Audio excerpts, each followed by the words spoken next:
Hi SSC GD എക്സാമിലെ previous year ചോദിച്ചിട്ടുള്ള questions ആണ് നമ്മൾ സെഷനിൽ നോക്കാൻ പോകുന്നത്. നമ്മൾ ഓൾറെഡി കുറേ ക്വസ്റ്റ്യൻസ് ചെയ്ത് കഴിഞ്ഞു. ആ ഒരു ക്വസ്റ്റ്യൻസ് ഇതുവരെ കണ്ടിട്ടില്ലാത്തവർക്ക് ഡെഫിനറ്റ്ലി ചാനലിൽ ചെന്ന് ആ വീഡിയോസ് ഒക്കെ കാണാവുന്നതാണ്. ആൻഡ് കണ്ടിന്യൂസ് ചാനൽ ഫോളോ ചെയ്തുകൊണ്ടിരിക്കുക. ഇനി റിമൈനിങ് ബാക്കി ഇതിന് മുമ്പ് ചോദിച്ചിട്ടുള്ള GDയുടെ എല്ലാ ക്വസ്റ്റ്യൻസും നമ്മളിവിടെ ചെയ്യുന്നതായിരിക്കും. സോ അത് അതിൻ്റെ ഒരു അപ്ഡേറ്റ്സും നിങ്ങളുടെ വർക്കൗട്ട് കണ്ടിന്യൂസ്ലി അതിൻ്റെ കൂടെ തന്നെ കൊണ്ടുപോകാൻ ചാനൽ ഫോളോ ചെയ്തുകൊണ്ടിരിക്കാം. സോ ഡയറക്റ്റ്ലി ക്വസ്റ്റ്യൻസിലേക്ക് പോകാം നമുക്ക്. ആദ്യത്തെ ഒരു പ്രോഫിറ്റ് ആൻഡ് ലോസിന്റെ ക്വസ്റ്റൻ ഉണ്ട്. അപ്പോൾ നമ്മൾ ലാസ്റ്റ് സെഷനിൽ കണ്ടവർക്ക് അറിയാം, പറഞ്ഞിട്ടുണ്ടായിരുന്നു ദാറ്റ് നമുക്ക് ഈ GDയുടെ എക്സാംസ് യൂഷ്വലി എളുപ്പമാണെങ്കിലും നമുക്ക് ഒരു ഷിഫ്റ്റിന്റെ അകത്ത് ഒന്നോ രണ്ടോ ക്വസ്റ്റ്യൻസ് നല്ല ലെന്തി ആയിട്ടുള്ളതോ നല്ല കാൽക്കുലേറ്റീവ് ആയിട്ടുള്ള ക്വസ്റ്റ്യൻസ് അല്ലെങ്കിൽ കുറച്ചധികം ടഫ് വാല്യൂസ് വരുന്ന ക്വസ്റ്റ്യൻസ് നമുക്ക് ചോദിക്കാറുണ്ട്. അപ്പോൾ ആ ഒരു ക്വസ്റ്റ്യൻസിൽ അത്യാവശ്യം സമയം പോകാറുണ്ട്. സോ എക്സാം പോയിന്റ് ഓഫ് വ്യൂവിൽ നിങ്ങൾക്ക് ചെയ്യാൻ പറ്റുന്നത് അതേപോലത്തെ ക്വസ്റ്റ്യൻസ് കിട്ടിക്കഴിഞ്ഞാൽ അതിന് മാർക്ക് ഫോർ റിവ്യൂ ഇട്ടിട്ട് നിങ്ങൾക്ക് അത് പിന്നത്തേക്ക് മാറ്റി വെച്ചതിന് ശേഷം പിന്നെ വന്ന് അറ്റൻഡ് ചെയ്യുക എന്നുള്ളതാണ്. അപ്പോൾ അതേപോലത്തെ ഒരു ക്വസ്റ്റൻ ആണ് ഇത്. ഒരു പ്രോഫിറ്റ് ആൻഡ് ലോസിന്റെ ഒരു അത്യാവശ്യം കാൽക്കുലേറ്റീവ് ആയിട്ടുള്ള, വലിയ ടഫ് അല്ല ബട്ട് അത്യാവശ്യം കാൽക്കുലേറ്റീവ് ആയിട്ടുള്ള ഒരു ക്വസ്റ്റൻ ആണ് നമുക്ക് ചോദിച്ചിരിക്കുന്നത്. സോ നമുക്ക് ക്വസ്റ്റൻ ഒന്ന് അപ്രോച്ച് ചെയ്യാം. ഇവിടെ പറയുന്നത് on selling A table fan at rupees 2827.06, the value of gain is 14% more than the value of loss incurred on selling it at rupees 2230. In order to gain 14%, the selling price will be. ഇപ്പൊ നമുക്കിവിടെ ഒരു important ആയിട്ടുള്ള ഒരു confusing ആയിട്ടുള്ള ഒരു line വരുന്നത് ഇവിടാണ്. നമുക്ക് ആ കൺഫ്യൂഷൻ ഒഴിവാക്കാൻ നമുക്ക് ചെയ്യാൻ പറ്റുന്ന ഒരു കാര്യമാണ് ദാറ്റ് ഈ ഒരു ഏരിയ ക്ലിയർ ആയിട്ട് സെപ്പറേറ്റ് ഒന്ന് വായിക്കുക എന്നുള്ളത്. Gain is 14% more than the value of loss incurred. So ഈ ഒരു ലൈൻ അത്യാവശ്യം ഇമ്പോർട്ടൻ്റ് ആണ് ഇവിടെ. ഇപ്പോൾ ഇവിടെ ക്വസ്റ്റനിൽ പറയുന്നത് ഇങ്ങനെയാണ്: ഒരു ആർട്ടിക്കലിനെ സെല് ചെയ്യുമ്പോൾ 2827.06 റുപ്പീസ് സെല് ചെയ്യുവാണെങ്കിൽ അവിടെ ഗെയിൻ ആണ് സംഭവിക്കുന്നത്. പക്ഷെ അതേ ആർട്ടിക്കലിനെ 2230 റുപ്പീനാണ് സെല് ചെയ്യുന്നതെങ്കിൽ ലോസ് ആണ് സംഭവിക്കുന്നത്. ഇനി ഈ രണ്ട് വാല്യൂസ് തമ്മിൽ, ഈ രണ്ട് സെല്ലിംഗ് പ്രൈസ് തമ്മിലുള്ള റിലേഷൻ എങ്ങനെയാണെന്ന് പറഞ്ഞു കഴിഞ്ഞാൽ ഈ ഉണ്ടാകുന്ന പ്രോഫിറ്റ് എന്ന് പറയുന്നത്, നമ്മൾ ആ ഒരു 2827.06 വിൽക്കുമ്പോൾ ഉണ്ടാകുന്ന പ്രോഫിറ്റ് എന്ന് പറയുന്നത് നമുക്ക് ഉണ്ടാകുന്ന ലോസിനേക്കാളും 14% കൂടുതലാണ് എന്നാണ് പറയുന്നത്. യൂഷ്വലി നമുക്കറിയാം, നമ്മൾ കാണുന്ന ക്വസ്റ്റ്യൻസിൽ പ്രോഫിറ്റും ലോസും സെയിം ആണെന്നൊക്കെ നമ്മൾ കാണാറുണ്ട്. പക്ഷെ ഇവിടെ നമുക്ക് കുറച്ചുകൂടി ഒരു അഡ്വാൻസ് ആയിട്ട് പ്രോഫിറ്റ് എന്ന് പറയുന്നത് 14% കൂടുതലാണ് ലോസിനേക്കാളും എന്നാണ് നമുക്ക് അവിടെ പറഞ്ഞിരിക്കുന്നത്. സോ ആ കാര്യത്തിനെ നമ്മളൊന്ന് എന്താ പറയുക, ഒരു ലൈനിലൊന്ന് എഴുതി കാണിക്കുകയാണെങ്കിൽ, റെപ്രസെന്റ് ചെയ്യുകയാണെങ്കിൽ നമുക്ക് ഇങ്ങനെ എഴുതാം: ദാറ്റ് ഇവിടെ ഉണ്ടാകുന്ന ഗെയിൻ എന്ന് പറയുന്നത് നമുക്കിവിടെ ഉണ്ടാകുന്ന ലോസിന്റെ 14% കൂടുതലാണ് എന്ന് പറയുമ്പോൾ നമുക്ക് 114% ആണ് എന്ന് പറയാം. അപ്പൊ ഗെയിൻ എന്ന് പറയുന്ന ലോസിന്റെ 114% ആണ് എന്ന് പറഞ്ഞാൽ 14% കൂടുതലാണ് എന്നുള്ളത്. ഇനി എങ്ങനെയാണ് ഒരു ഗെയിൻ എടുക്കുന്നത്? ഗെയിൻ എടുക്കുന്നത് നമ്മൾ സെല്ലിംഗ് പ്രൈസിൽ നിന്ന് കോസ്റ്റ് പ്രൈസിനെ മൈനസ് ചെയ്യും. അങ്ങനെയാണെങ്കിൽ സെല്ലിംഗ് പ്രൈസ്, ഗെയിനിലുള്ള സെല്ലിംഗ് പ്രൈസ് എന്ന് പറയുന്നത് 2827.06 ആണ്. സോ മൈനസ് നമ്മൾ കോസ്റ്റ് പ്രൈസ് ചെയ്യുമ്പോൾ നമുക്ക് അവിടെ ഗെയിൻ എത്രയാണെന്ന് കിട്ടും. അതേപോലെ എങ്ങനെയാണ് ലോസ് എടുക്കുന്നത്? ലോസ് എടുക്കുന്നത് നമുക്ക് നമ്മുടെ കോസ്റ്റ് പ്രൈസിൽ നിന്ന്, ലോസ് ആയതുകൊണ്ട് തന്നെ കോസ്റ്റ് പ്രൈസ് കൂടുതലായിരിക്കും. സോ കോസ്റ്റ് പ്രൈസിൽ നിന്ന് നമ്മൾ ആ സെല്ലിംഗ് പ്രൈസ് ആയ 2230 റുപ്പീസ് മൈനസ് ചെയ്യുമ്പോൾ നമുക്ക് ലോസ് കിട്ടും. ആൻഡ് ആ ലോസിന്റെയും 114% ആണ് നമ്മുടെ ഗെയിൻ എന്ന് പറയുന്നത്. സോ ഇതൊന്ന് നമുക്ക് സോൾവ് ചെയ്ത് നമുക്ക് ഇവിടുന്ന് കോസ്റ്റ് പ്രൈസ് കിട്ടും. അപ്പൊ ഇതൊന്ന് നമുക്ക് സോൾവ് ചെയ്യണം. നമുക്ക് ഇതൊന്ന് സോൾവ് ചെയ്തെടുക്കാം. സോ ഇതൊന്ന് സോൾവ് ചെയ്യുമ്പോൾ നമുക്ക് ഇവിടെ 114% എന്ന് പറയുമ്പോൾ 114/100 എന്ന് വരും. ആ 100 ഇപ്പുറത്തേക്ക് നമുക്ക് മൾട്ടിപ്ലൈ ആവും, ഈ ഒരു ലെഫ്റ്റ് സൈഡിലേക്ക് മൾട്ടിപ്ലൈ ആവും. സോ മൾട്ടിപ്ലൈ ആയി കഴിഞ്ഞാൽ 282706 മൈനസ് 100 CP ഈക്വൽ ടു, ഈ 114നെ നമുക്ക് ഇതിൻ്റെ അകത്തേക്ക് മൾട്ടിപ്ലൈ ചെയ്യുകയാണെങ്കിൽ 114 CP മൈനസ് 114 ഇൻറ്റു 2230. സോ അതിൻ്റെ ഒരു വാല്യൂ എന്ന് പറയുമ്പോഴത്തേന് നമുക്കത് ഏകദേശം 114 ഇൻറ്റു 2230 എന്ന് പറയുമ്പം 2022.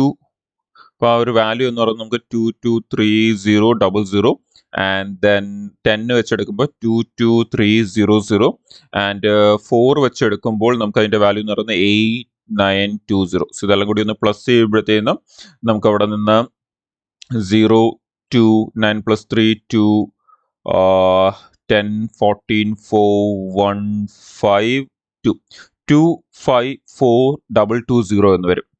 254220. സോ അതാണ് കുറച്ചധികം കാൽക്കുലേറ്റീവ് ആണെന്ന് പറഞ്ഞത്. ഇനി നമുക്ക് ഇത് ഒന്ന് റിസോൾവ് ചെയ്യുമ്പോൾ, ഫർദർ റിസോൾവ് ചെയ്യുമ്പോൾ ഈ ഒരു 114 ഇപ്പുറത്ത് വരുമ്പോൾ അല്ലെങ്കിൽ ഈ 100 ഇപ്പുറത്ത് വരുമ്പോൾ നമുക്ക് ആഡ് ആവും. ആഡ് ആയി കഴിഞ്ഞാൽ നമുക്കത് 214 CP എന്നായിരിക്കും വരുന്നത്, ഈക്വൽ ടു നമ്മുടെ ഈ രണ്ട് വാല്യൂസ് കൂടി ആഡ് ആവും. സോ ഇതിന്റെ കൂടെ തന്നെ നമ്മൾ ഈ 282706 നമ്മളൊന്ന് ആഡ് ചെയ്യുവാണെങ്കിൽ 62963 5366926 എന്നായിരിക്കും വരുന്നത്. 5366926 6926. അപ്പോൾ നമ്മൾ ആ കാൽക്കുലേഷൻസ് വളരെ പെട്ടെന്ന് ചെയ്തു പോകുകയാണെങ്കിൽ നമുക്ക് വളരെ വലിയ കുഴപ്പം വരത്തില്ല. സോ ഇവിടെ നമുക്ക് കോസ്റ്റ് പ്രൈസ് എന്ന് പറയുന്നത് നമ്മളൊന്ന് എടുക്കുകയാണെങ്കിൽ നമുക്ക് ഇവിടുന്ന് അതിന്റെ കോസ്റ്റ് പ്രൈസ് എന്ന് പറയുന്നത് 2500 9 to 4 9 into 4 36 9 2509 എന്നായിരിക്കും നമുക്ക് ഇവിടുന്ന് കോസ്റ്റ് പ്രൈസ് കിട്ടുന്നത്. സോ കോസ്റ്റ് പ്രൈസ് ഫൈനലി കിട്ടി. ഇനി നമ്മളോട് ചോദിച്ചേക്കുന്നത് എത്രയേ ഉള്ളൂ. അങ്ങനെയാണെങ്കിൽ ഈ ആർട്ടിക്കിളിനെ 14% പ്രോഫിറ്റിൽ വിൽക്കുകയാണെങ്കിൽ എന്ത് വാല്യൂലാണ് അത് വിൽക്കുന്നത് എന്നതാണ് ചോദിച്ചിരിക്കുന്നത്. എന്ന് പറഞ്ഞാൽ സെല്ലിംഗ് പ്രൈസ് അറ്റ് 14% പ്രോഫിറ്റ് ആണ് ചോദിച്ചിരിക്കുന്നത്. Selling price at 14% profit. അങ്ങനെയാണെങ്കിൽ നമുക്ക് ആ 2509 ആൻഡ് അതേ 2509 പ്രോഫിറ്റ് ആയ 14% കൂടി എടുത്തൊന്ന് മൾട്ടിപ്ലൈ ചെയ്ത് കൊടുക്കുമ്പോഴത്തേന്ന് ആഡ് ചെയ്ത് കൊടുക്കുമ്പോഴത്തേന്ന് നമുക്ക് ആൻസർ കിട്ടും. സോ അങ്ങനെയാണെങ്കിൽ നമുക്ക് അതിന്റെ ആൻസർ എന്ന് പറയുന്നത് 2509 ആൻഡ് 2509 14% എന്ന് പറയുമ്പോൾ 2509 10% 250.9 4% എന്ന് പറയുമ്പോൾ ഓൾമോസ്റ്റ് 100 സംതിങ് വരും. അപ്പൊ അങ്ങനെയാണെങ്കിൽ അതെല്ലാം കൂടി പ്ലസ് ചെയ്യുമ്പോൾ നമുക്ക് ഏകദേശം ഒരു 351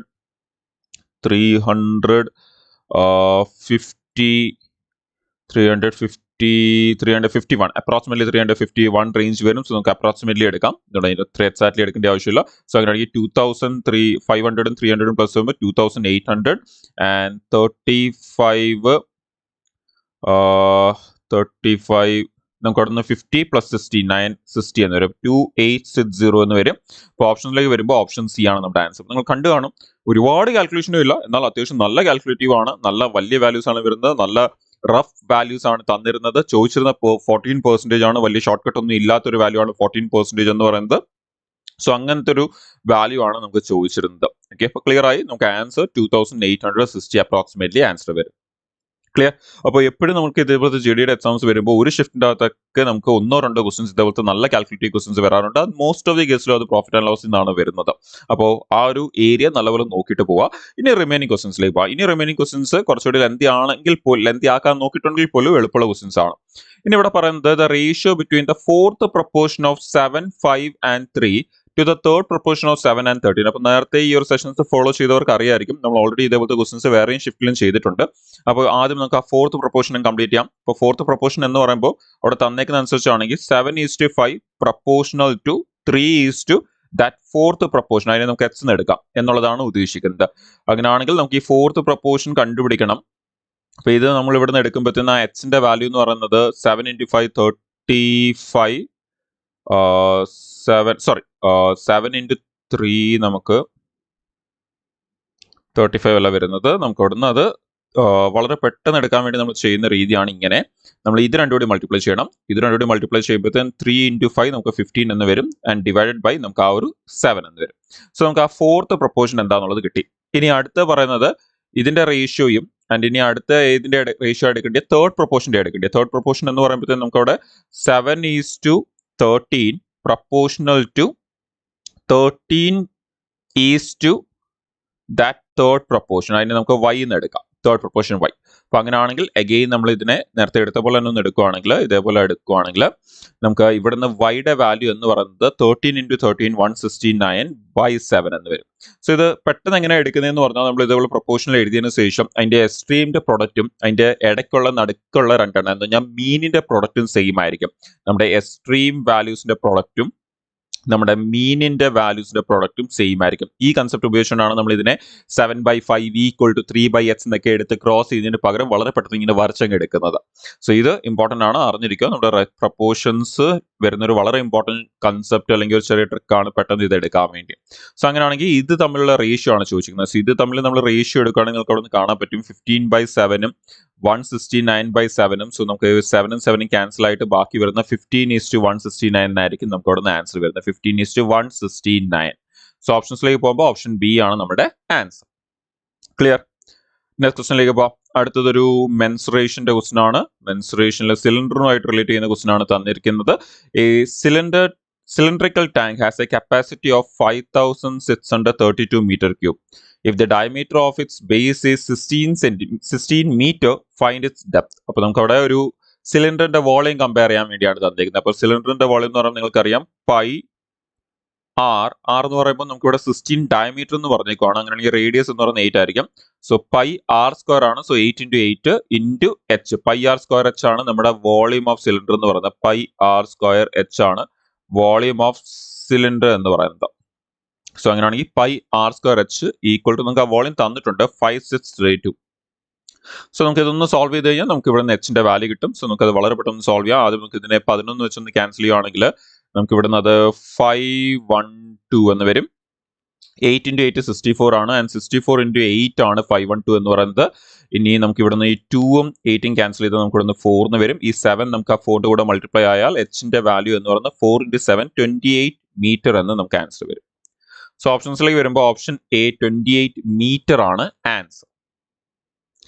And 29th question, the shopkeeper sells goods at a profit of 12% എന്ന് പറഞ്ഞിട്ടുണ്ട് നമുക്കവിടെ.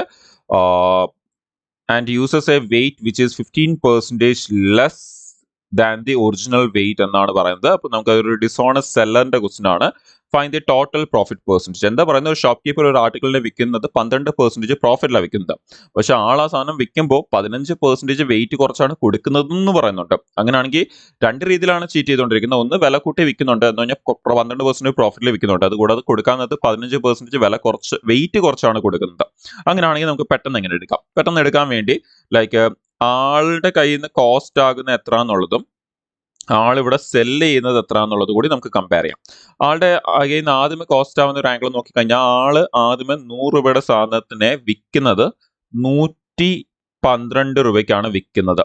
അപ്പൊ 12% പ്രോഫിറ്റ് എന്ന് പറയുമ്പോൾ ഇനി അടുത്തത് ആള് പറയുന്നത്, അപ്പൊ ഇത് ആൾ ആ വിൽക്കുന്നതിനെ കുറിച്ചുള്ള പ്രോഫിറ്റ് ആൻഡ് ലോസിന്റെ കൺസെപ്റ്റ്. ഇനി വെയിറ്റിലേക്ക് വരുമ്പോൾ ആളിവിടെ പറയുന്നത് 15% വെയിറ്റ് കുറച്ചാണ് കൊടുക്കുന്നതെന്ന് പറയുന്നത്. എന്ന് പറഞ്ഞാൽ ആളുടെ കയ്യിൽ നിന്ന് ശരിക്കും ചെലവാകുന്ന എത്രയാണ്? 15% കുറച്ച് കൊടുക്കുകയാണെങ്കിൽ 85 ആയിരിക്കും ആൾ കൊടുക്കുന്നത്. പക്ഷെ കൊടുക്കുന്ന ആൾക്ക് അത് എത്രയെന്ന് പറഞ്ഞാണ് കൊടുത്തുകൊണ്ടിരിക്കുന്നത്? 100 എന്ന് പറഞ്ഞാൽ കൊടുത്തുകൊണ്ടിരിക്കുന്നത്. അപ്പൊ അങ്ങനെയാണെങ്കിൽ 85 ആളുടെ കയ്യിൽ നിന്ന് കോസ്റ്റ് ആകുന്നുണ്ട്. പക്ഷെ ആൾ സെല്ല് ചെയ്യുന്നത് 100 ആണ് എന്ന് പറഞ്ഞുകൊണ്ടാണ് സെല്ല് ചെയ്യുന്നത്.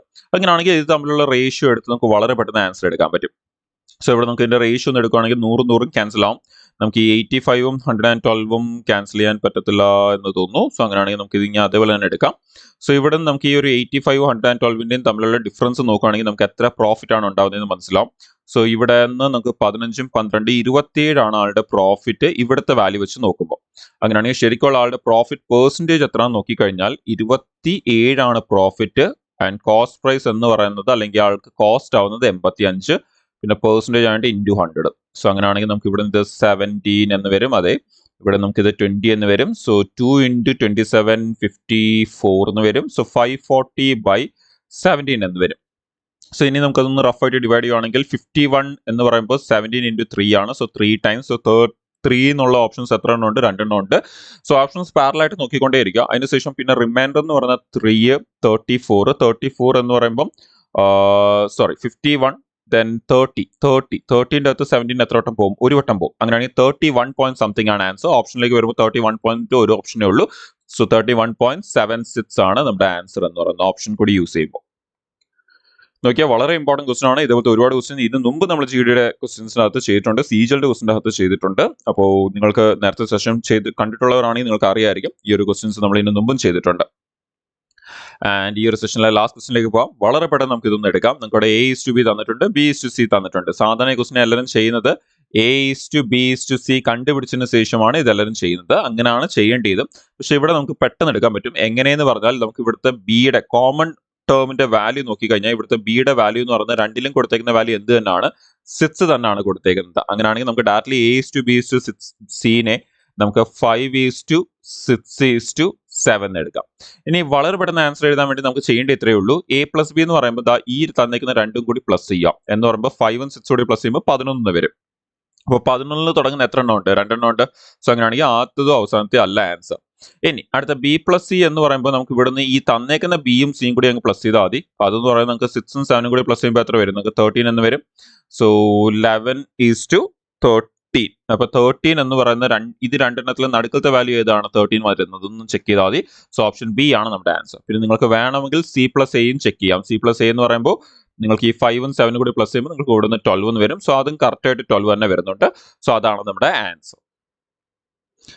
സോ ഈ ഒരു സെഷനിൽ നമ്മൾ അഗെയിൻ ജി ഡിയുടെ കുറെ ക്വസ്റ്റ്യൻസ് ആണ് ചെയ്തത്. അതിൽ 2 ക്വസ്റ്റ്യൻസ് അത്യാവശ്യം വളരെ നല്ല ക്വസ്റ്റ്യൻസ് ആയിരുന്നു. ബാക്കിയുള്ള ക്വസ്റ്റ്യൻസ് നമ്മുടെ യൂഷ്വൽ കാണുന്ന ക്വസ്റ്റ്യൻസ് തന്നെയാണ്. And നേരത്തെ റിപ്പീറ്റ് ആയ ക്വസ്റ്റ്യൻസ് കൂടിയാണ്. ബട്ട് 2 ക്വസ്റ്റ്യൻസ് അത്യാവശ്യം നല്ല റിപ്പീറ്റ് ആയിട്ടുണ്ടെങ്കിൽ പോലും നല്ല ക്വസ്റ്റ്യൻസ് ആയിരുന്നു. സോ നമ്മൾ എപ്പോഴും ഇതേപോലത്തെ ക്വസ്റ്റ്യൻസ് എക്സ്പെക്ട് ചെയ്തായിരിക്കണം ജി ഡിയുടെ എക്സാമിന് പോകുന്നത്. എല്ലാ ക്വസ്റ്റ്യൻസും എളുപ്പമായിരിക്കത്തില്ല. 1-2 ക്വസ്റ്റ്യൻസ് എപ്പോഴും ഡിഫിക്കൽട്ട് ക്വസ്റ്റ്യൻസ് നമുക്ക് ഉറപ്പായിട്ട് ഇവിടെ കാണും. ഇനി വരുന്ന ദിവസങ്ങളിൽ നമുക്ക് ബാക്കിയുള്ള റിമൈനിങ് ക്വസ്റ്റ്യൻസ് പ്രാക്ടീസ് ചെയ്യാം. അപ്പോൾ കുറച്ചുകൂടി നിങ്ങൾക്ക് ഒരു ഐഡിയ കിട്ടും. ഈ ഏതൊക്കെ ക്വസ്റ്റ്യൻ നമ്മൾ ഓൾറെഡി നേരത്തെ ചെയ്തത് റിപ്പീറ്റ് ആകുന്നുണ്ട് എന്നുള്ളത് കൂടി നിങ്ങൾക്ക് ഒരു ഐഡിയ കിട്ടും. അപ്പോൾ നിങ്ങൾക്ക് ആ ഏരിയാസ് കൂടുതൽ കോൺസെൻട്രേറ്റ് ചെയ്യാനും വരുന്ന എക്സാംസിൽ ആ ഒരു ഏരിയസിനെ നല്ലപോലെ അറ്റൻഡ് ചെയ്യാനും നിങ്ങളത് ഹെൽപ്പ് ചെയ്യും. സോ കണ്ടിന്യൂസ്ലി ഫോളോ ചെയ്തുകൊണ്ടിരിക്കുക. ആദ്യമായിട്ട് ചാനലിലേക്ക് വന്നവരാണെങ്കിൽ ഉറപ്പായിട്ടും ചാനൽ ഫോളോ ചെയ്യുക. സോ അതുവഴി നിങ്ങൾക്ക് കുറച്ചുകൂടി നല്ലപോലെ ആ ക്വസ്റ്റ്യൻസ് കറക്റ്റായിട്ട് ഒന്നുപോലും ഇടയ്ക്കൊന്നും മിസ്സാവാതെ നിങ്ങൾക്ക് ചെയ്തുകൊണ്ടേയിരിക്കാനും പ്രാക്ടീസ് ചെയ്യാനും വരുന്ന എക്സാം നല്ലപോലെ അറ്റൻഡ് ചെയ്യാനും ഹെൽപ്പ് ചെയ്യും. ഇതുകൂടാതെ നിങ്ങൾക്കറിയാം അത് കഴിഞ്ഞ് MTSഉം CHSലും CGലും ഒക്കെ വരുന്നുണ്ട്. അതിലും ഉറപ്പായിട്ട് നിങ്ങൾക്ക് അതിനെ ആ ഒരു ക്വസ്റ്റ്യൻസ് ചെയ്യാൻ ഹെൽപ്പ് ചെയ്യും. സോ വരുന്ന സെഷൻസിൽ ബാക്കിയുള്ള ക്വസ്റ്റ്യൻസുമായിട്ട് നമുക്ക് വീണ്ടും മീറ്റ് ചെയ്യാം. Thank you.